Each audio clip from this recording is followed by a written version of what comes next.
Welcome back to another episode of Rob Sports Center, man. As you can see, day one of the 2025 NFL draft has come to a wrap, and I must say, as a New Orleans Saints fan, yesterday was a very disappointing day for me. So going into this draft, I'm thinking in my mind that we were going to be coming out the first round with the ninth pick. The ninth pick. I'm thinking we're about to be coming out of the first round with a quarterback, possibly our franchise quarterback, whether it was Shedeur or whether it was Jaxson. I would have preferred to have got either one of them. It didn't matter to me. I didn't favor one over the other. I would have preferred either or. So we come out the draft all right with a pick, but we come out the draft with a pick at an offensive lineman. Now, I get it. Don't get me wrong. I do understand the importance of having the offensive line. I understand the importance of protecting your quarterback. But I'm asking, what quarterback are we protecting? Because obviously, Derek Carr isn't it. You know, we don't even know if he's going to be playing this season due to, a supposed injury that came out of nowhere. So you got Spencer Rattler now. Now, my thing is this.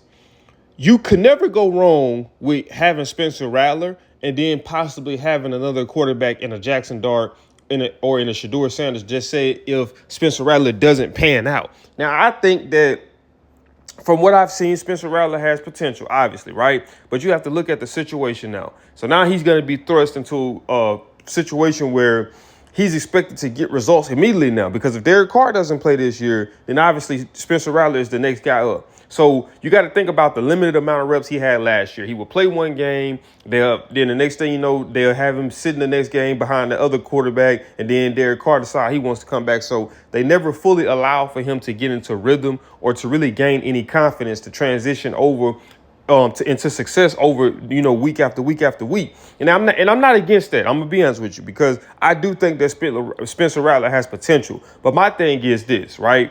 Why not give yourself a second option if it doesn't work out, right? Because if it doesn't work out, we're back to square one now, right? We're gonna either have to stick with Rattler, or we're gonna have to say, well, you know what, Derek Carr, better the devil than we know than the one we don't, and now we're gonna stick with Derek Carr. I didn't really understand that, man. And in my opinion, I do believe that later on throughout the draft, you could have possibly got another offensive lineman. That's just my honest opinion. Now, if it would have been Will Campbell, that ended up signing with New England, then yeah, I would have been like, okay, that's a much more understandable situation, right? You go get the guy that I get that he came from Texas, and I'm not saying that he's not good, but I'm just saying, could he have not been? Could another offensive lineman couldn't have not been found later on in the draft? What you just passed up on were two potential franchise quarterbacks in Jaxson and Shedeur Sanders, right? You're not getting that in later rounds. Jaxson Dart's already off the table now, obviously, with the New York Giants. They're thinking smart. See, that's what you call smart. That's what you call smart management or smart game planning, right? You see, they went out and signed Russell Wilson. They went out and signed Jameis Winston. But guess what? They realized that neither one of those two guys are their future. So who did they go get? A young up-and-coming rookie to sit behind two seasoned vets. One of them is a Super Bowl winning quarterback who's been to 2-1-1. Another one is Jameis Winston. He hasn't been to no Super Bowls, but he's had some success within the NFL. So you put him behind those two guys. Now you give him a year, maybe 2 years of development, and now you got your franchise quarterback. But with us, if it don't work out for us,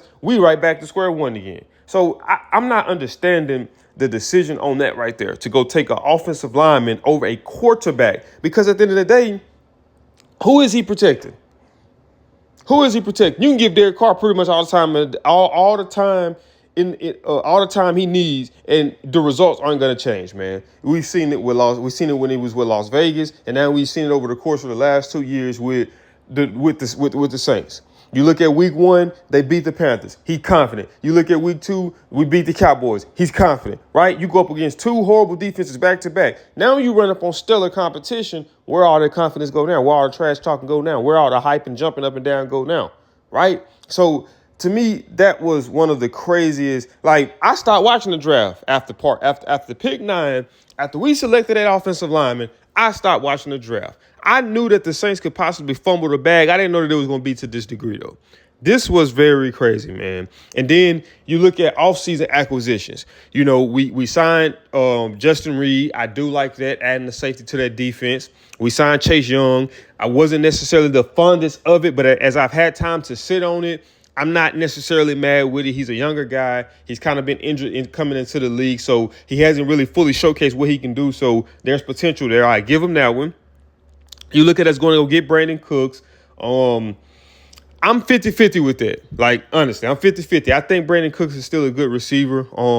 But in my opinion, I feel like what Cooks brings, we got in Shaheed, you know, in terms of that speedster that can stretch a defense out. You know, if you ask me, I would say that what we need in terms of a receiver is a guy who can hit you underneath, because we got two guys that can blow the top off of a defense with Chris Olave and with Rashid Shaheed, and now with Brandon Cooks. So now we need somebody who can work underneath. You know what I mean? Somebody who can hit you with the slants, the hitches, the out routes, and things like that, and not just necessarily routes that's vertically down the field. Pretty much that route runner, possession type receiver, kind of like what we had when we had Michael Thomas. You know, but for the most part, I think that offensively we're still pretty sound in terms of personnel, in terms of skill players, you know what I mean? And then obviously, you know, we still got the workhorse in the backfield with Kamara. My thing is just, man, we need to figure out the quarterback situation, because everything that I just named, all those pieces that's a part of this puzzle called the New Orleans Saints offense,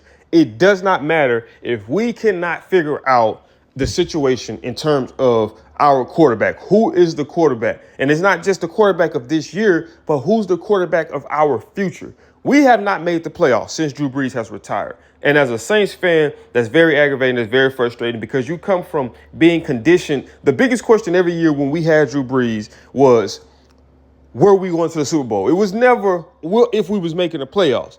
It was, were we going to the Super Bowl? Now, the question that every Saints fan has now is, when are we going back to the playoffs? When do we get back to the New Orleans Saints that we all know and love, in terms of winning, in terms of, you know, moving, taking steps forward in the right direction? You know what I mean? And that's what I was looking for with us getting this quarterback. Where it's not just to this season. It's not just possibly next season. Man, it's the next 5 to 10 years, 15 years possibly, which a franchise quarterback can bring. Once you got that franchise quarterback there, a lot of the other pieces can continue to move around and you continue to win, because that's what a great quarterback, that's what a franchise quarterback does. An aging quarterback like Derek Carr is not the answer. And I'm not going to necessarily go against Spencer Rattler, but my thing is this: if it didn't work, we had a plan B. Right now, if Spencer Rattler doesn't work out, we don't have a plan B. We right back to square one, man. But I just wanted to briefly touch on that, man. I know some Saints fans probably are going to disagree with me, and hey, it is what it is. But, you know, I'm curious to hear you guys' take on it, and why you guys think that taking an offensive lineman and the ninth pick of the draft over Jaxson Dart, over Shedeur Standards, hell, over Will Howard, hell, over Riley Leonard. I can name several other quarterbacks that they decided to take an offensive lineman over. So if you can give me a legit reason why you think that the Saints did that and that was a smart move, I would love to hear your opinion on that. But, man, that is it for this video, man. If you did enjoy this video, do me a big favor, man. Smash that thumbs up button. Also, man, if you dislike Mickey Loomis, and the Saints front office, also do me one big favor, man. Smash that thumbs up button. Also, if you're new to the channel, make sure you subscribe. And when you subscribe, make sure that notification bell is turned on. That way you won't miss any uploads. And I'll see y'all in the next video.